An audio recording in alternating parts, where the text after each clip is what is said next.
घरी एकटं खेळत असताना मूल एंजलसारखं वागतं आणि जेव्हा पाहुणे येतात तेव्हा ते अचानक दंगा करायला लागतं, ओरडायला लागतं, वस्तू फेकायला लागतं आणि आईला प्रश्न पडतो हा असा पाहुण्यांसमोर का वागतो आणि तिला खूप एम्बॅरेस वाटतं.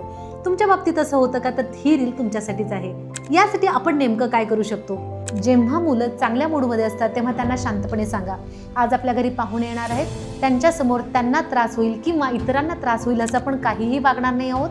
जर तुला काही हवं असेल तर तू माझ्याकडे ये आणि शांतपणे मला सांग, आणि जर तू हा नियम पाळला नाहीस तर तुला मी उद्या गार्डनमध्ये घेऊन जाणार नाही. म्हणजे आपल्याला त्याच्याकडून नेमकं काय अपेक्षित आहे हे आपण त्याला शांतपणे सांगितलं, आणि जेव्हा आपण त्याला हे शांतपणे सांगतो तेव्हा ते त्याला लक्षात येतं आणि तो नियम तो पाळण्याची शक्यता सुद्धा जास्त वाढते. आणि जेव्हा तो हा नियम पाळेल तेव्हा पाहुण्यांसमोर त्याचं कौतुक करायला सुद्धा विसरू नका, कारण आपण जेव्हा त्याचं कौतुक करतो तेव्हा तोच बिहेवियर परत परत रिपीट करण्याची शक्यता सुद्धा वाढते. म्हणून जेव्हा कधी पुन्हा असा प्रसंग येईल तेव्हा आधीची ही 2 मिनिटाची तयारी खूप फायदेशीर ठरू शकते. अशाच पॅरेंटिंग टिप्ससाठी राईज विथ रुपाली या पेजला फॉलो करायला विसरू नका.